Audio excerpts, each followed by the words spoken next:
غزل غزل اردو شاعری کی مقبول ترین صنف سخن ہے۔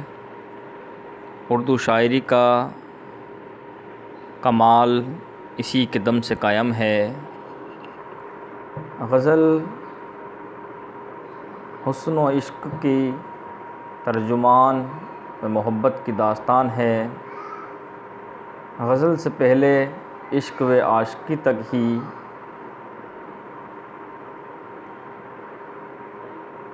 محدود تھی، مگر وقت کے بہاؤ کے ساتھ غزل میں بھی تبدیلی آئی اور آج وہ زمانے کے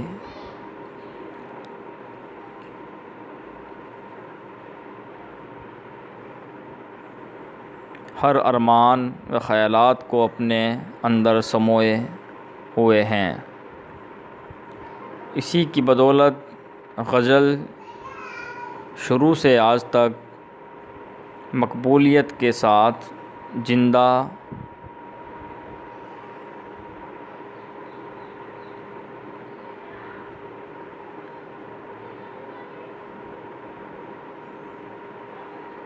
ہے۔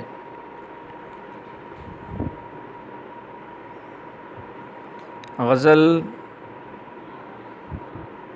بقول ایک ناقد ایک تاج محل ہے۔ غزل میں اگرچہ ہر قسم کے مضامین کی گنجائش ہے، لیکن بقول مولانا حسرت غزل کی بہترین قسم عاشقانہ ہے۔ پروفیسر رشید احمد صدیقی نے اردو غزل کو اردو شاعری کی آبرو کہا ہے۔ در حقیقت اگر غزل کو ہمارے شعری ادب سے علیحدہ کر دیا جائے تو بقیہ حصہ ویسا ہی ہوگا جیسا حسن بے نمک۔ غزل کی تعریف۔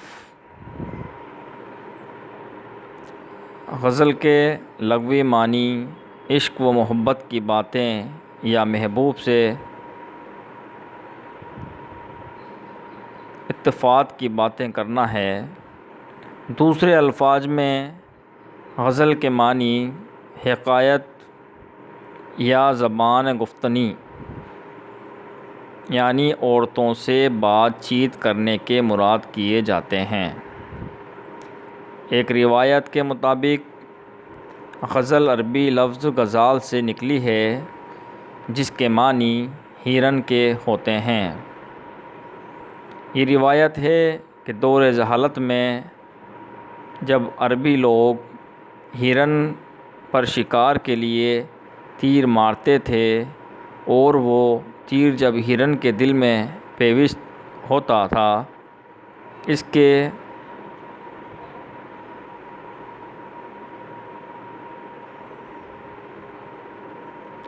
کے بعد ہرن سے نکلنے والی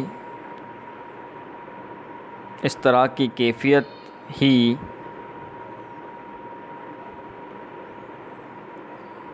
غزل کہلائی۔ یعنی جس وقت ہرن کے تیر لگتا تھا اور ہرن کے دل سے جو آہا نکلتی تھی وہ غزل کہلائی۔ غزل کی حیت۔ غزل کی حیت یعنی غزل کی فارم کیا ہے، اس کے بارے میں دیکھیے۔ غزل اپنی حیت کے اعتبار سے اس طرح تشکیل پاتی ہے۔ غزل میں کم از کم 5 اشعار ہوتے ہیں۔ غزل کا پہلا شعر مطلع کہلاتا ہے، جس کے دونوں مصرعے آپس میں ہم ردیف و ہم قافیہ ہوتے ہیں۔ اگر غزل کا دوسرا شعر بھی مطلع ہو تو اس کو حسن مطلع کہتے ہیں۔ غزل کے باقی اشعار کا دوسرا مصرع ہم ردیف ہم قافیہ ہوتا ہے۔ غزل کا ہر شعر اپنے آپ میں مکمل اور جمع معنی لیے ہوتے ہیں۔ غزل کا آخری شعر مقطع کہلاتا ہے، جس میں شاعر اپنا تخلص استعمال کرتا ہے۔ غزل کے اشعار کی تعداد ہندی شاعروں کے مطابق 5 اور 17 بھی ہو سکتی ہے، اور اس سے زیادہ بھی۔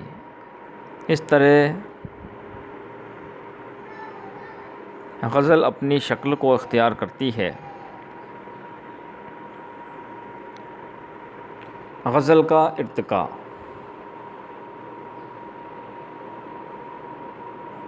غزل کا ارتقاء یعنی غزل کی کیا تاریخ ہے، کہاں سے غزل شروع ہوئی اور آج غزل کہاں ہے۔ اردو شاعری میں غزل سے پرانی اردو شاعری میں غزل سب سے پرانی صنف ہے۔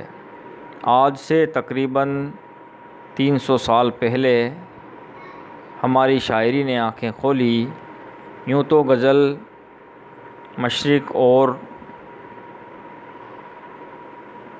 کے بھی چند خصوصاً ممالک سے وابستہ رہی ہے۔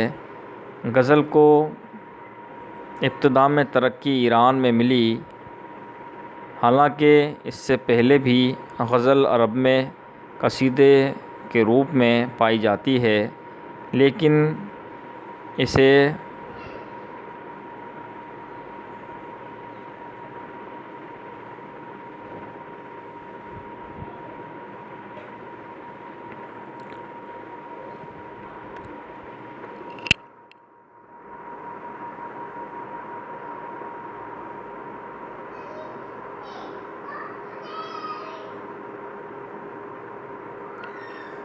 قصیدے کے روپ میں پائی جاتی ہے۔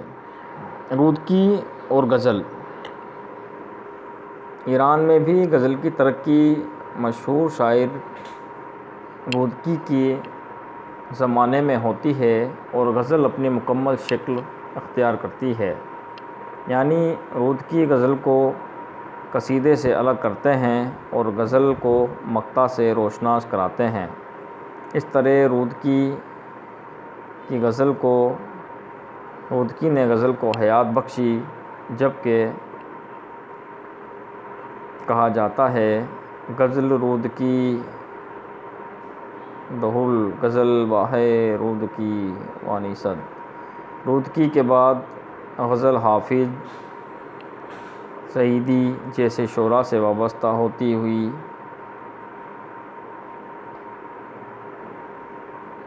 جنوں غزل کے چمن کی سرسبز کیا، وہ معیار بلند پر ہوا۔